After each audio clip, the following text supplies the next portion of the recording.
Let's talk about preparing your home to list. Yes, because there's a lot to do. And oftentimes people underestimate what they need to do to get top dollar, which Yes, the message they're sending inadvertently to the market is, I don't necessarily care about my home, but I want you to pay me top dollar. exactly. Odd how those two things don't go together, right? Yes. So during this segment, I want to share with you 5 things that I personally did, me and my wife, to get our house ready to sell, and we ended Yeah. up getting close to 200,000 more dollars than we would have. Yes. Okay, and I'm not saying these things are cheap or free, but they're reasonable things that you can do that will maximize the value and the sales price on your home. Yeah. And Right? it's putting in the elbow grease. And when you meet with people and do listing appointments with them, you can say, here's what you can do if you want to get the most money out of your house. Here's what you could do for little to no money, and give them options. And that's great that you do that for everybody so that they can make the best decision for themselves in, okay, how much do we want to put into this if we're selling it? But then they go in eyes wide open knowing, if I do all of these things, this is what's going to get me the most. And to help our viewers, we'll actually, on Yeah. on our Instagram and Facebook, Instagram at Layne Sells Utah, and on Yeah, Layne Facebook, Thompson. Layne Thompson Real Estate. We'll put the list on there of what you should do Yes. to get your house ready to list. And you know what? It's common to feel a little bit overwhelmed when you're going Yeah. to list your house. Like, I sit down with clients all the time. You kind of have to be gentle with Yeah. preparing them, right, for that, realizing what they need to do. Yes. And I have a perfect example right now, a client of mine that they lived a certain way. We went through hey, we need to depersonalize, we need to declutter, we Yep. need to deep clean, the 3Ds that we always talk Yep. about. And they didn't realize that declutter also meant take off all the little personalized trinkets that are on top of every end Yes. table, on every coffee table, in every room, on every Yes. dresser, over each fireplace. This house had 5 fireplaces. Oh, Okay? yeah. And what was awesome is a month after having it listed, we had a broker open house, Yep. and we had at least 10 other agents come through. They gave me feedback on what needed to be done. Yep. And guess what, Jen? Take the stuff out. Cut everything down by half to 2/3. Yes. And the first people that saw the house afterwards, even though Oh, the house was night built in and day. 1988, they loved it. Oh, They well, it loved looks it. so good. And Just is clean. You have to disassociate yourself when you sell a house. I've sold several homes, and you have to remember it's no longer your house anymore. Just remind yourself, this is not mine anymore. I am marketing this house, and you want to put your house's best foot forward, if you will. it doesn't mean that you don't love the home. We're not Yeah. trying to demean the home, No. you and that emotional tie there. You could have raised your kids there. Your family could have Yeah. been there for some critical Years. life-changing moments, right? Raising a family, creating memories. However, you have got to put yourself in the mode of looking at it through a buyer's eyes, okay? Yeah. And So the what more other houses are they going to be looking at? What is your home going to be compared to? And especially if there's new construction around where you live and things like that, then buyers, you have to think, okay, if they're looking in this geographical area and at this price point, what other properties are they going to be seeing while they're touring my home? And so you have to remember it's going to be compared. It's going to be measured up. And people know you're moving.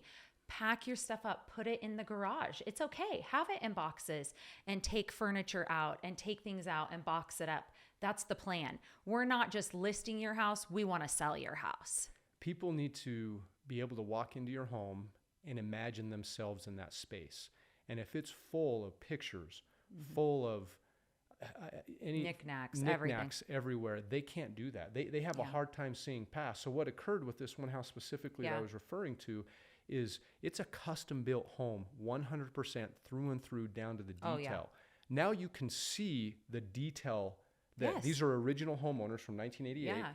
They You built can see the the home. coffered ceilings. Yes. You can see the trim work and the molding. You can see, and all of that shines Yes. instead of the stuff that's in the home. Phenomenal home, well built, everything. So though, and I want to share with you 5 things that I did when I recently sold my home. Yeah, what'd you and Carly do? We bought it end of 2008 and bought it for about $552,000. Okay. 5 things we did in addition to other things, but major things we did because it had been lived in. I mean, our kids were raised there. Let's be honest. There were some holes in the wall. There was some amazing artwork on some stone. Your kids are not perfect? Really? Yeah. The artwork on the stone, as catchy and nice and as you know, how much we loved it and reminds us of yesteryear of our little toddlers. I mean, we had to do so much. And 5 major things, and I wouldn't call it major, it's within a reasonable price range. We replaced all the carpet, you know, throughout the house. Helps the house to smell brand new when buyers walk in. Which is the feedback we got. It feels like a new house. Yeah. Even though it was 17 years old. Yes. Right? Second thing is we painted the entire interior. Yes, key. Okay. Third thing we did is we replaced all the plumbing fixtures. Huge. Okay. It gives it such a sleek, new, more modern look. For sure. We replaced all light fixtures. Went to more flush mount. Okay. Type stuff. Created more space. People love the colors that we chose. I think we used brushed nickel on it. Okay. And then the last thing that we did was we replaced all hardware on cabinets. Yes. Okay. It's a quick way to update and give a sleek, modern, feel to a home, like you said, that's been lived in for 17 years. And I recognize not everybody has that type of money, to be able to put in to do those kinds of changes. But if you can, the net result to us, I believe we sold our home for $200,000 more dollars than we would have otherwise. Yeah. And that price range, that can be high, as far as if you have it in the savings and whatnot. But again, a lot of times I work out concierge agreements with clients to help them so that they can maximize the return, on their home by doing those things. Yeah. A lot of things that you can do that are free. Go into your home and clean. Give your home a good, deep cleaning.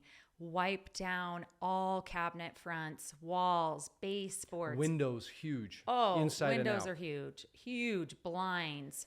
Cleaning off blinds and things like that. And when your photographer comes to take photos, we have tips that we give to everybody who sells a home with Layne. We give them tips. This is what you want to do before the photographer comes. Take all trash cans out of all the rooms. So we've got lots of things that we can share with you that are going to help you to get more money. So in addition to a specific list of things that a lot of them we've mentioned here that you can do to get your home ready to sell. And it's for all budget ranges. Okay. Sure. A lot of people can't, it doesn't make sense for them to have to repaint the whole house or replace all the carpet. So you can access that information, either comment on here on the video and we'll send it right to you. There's no cost, or go to our social media. Also, just as a sample, we provide a vendor list. Okay. Of people that who we work trust with. that I personally use. That highly recommend, do a great job. Yes. We can also put that list, get that list to you if you request it. But the key in this whole thing is that your bottom line matters, and we need to make sure you're preparing your home adequately within the budget that you have that's going to maximize the return and create the buyer's feeling so that as they come into your home, the reason they're there is because it fits their budget. Okay. The payment they probably calculated. They know it fits in their price range. The big question is, and subconsciously what they're doing is they're trying to find a reason not to buy your house. Yes. Okay. So when they see a gash on a corner in the drywall, and then they see fingerprints all over a door frame, and then they see that the toilet's not flushing properly, none of those things on their own are going to keep them from buying the home. But what's happening is they're subconsciously building this list as to why they don't want to buy the home. Okay. We want them walking out of that house thinking to themselves, I have no reason I don't want to offer on this home. Yes. And we want to create moments and experiences when they walk through your home that they want to sit and stay a while. And so we will bring stagers in. We do lots of things to help you so that you can get top dollar for your house, so that it can arm you the best moving forward, so that it is a win for you and that it can just bless your lives. So it's key that you realize as a seller, there's only certain things you can control. You cannot control the location of the house. Unless Last you're going to checked, you can't. Right? You're not We're not trucking it down the street. Yeah. You cannot control the layout unless you're going to go knock down walls that doesn't make any sense before you list it, you're not going to get your money back on that, right? You're not. The things you can control is what you got to focus on. And the two things you can control is condition and price. Yep. Condition and price, to simplify it, okay? So we're addressing that condition so that there's just no reason, as long as you're not overpricing it because you think your home is worth $200,000 more than the neighbors next door, okay, which doesn't make a lot of sense. But there's no reason for them, when you're pulling that lever on the condition, that's what we're addressing, and that's what is going to help you get top dollar for your home. So I like this podcast because I think I love helping people net the most amount of money possible. And be able to go get their dream home or go the dream vacation or even downsize like I'm helping families do right now, you know, into a couple that are going into retirement. So excellent. Very, very much worth the time to do the preparation work. And have a team behind you that's going to support you, that's going to give you the good advice, that's looking out for your best interest. And that's what we're here to do, is we want to help people get what they want and need. And we have the experience and the knowledge, and we want to share that with you, and we want to help you.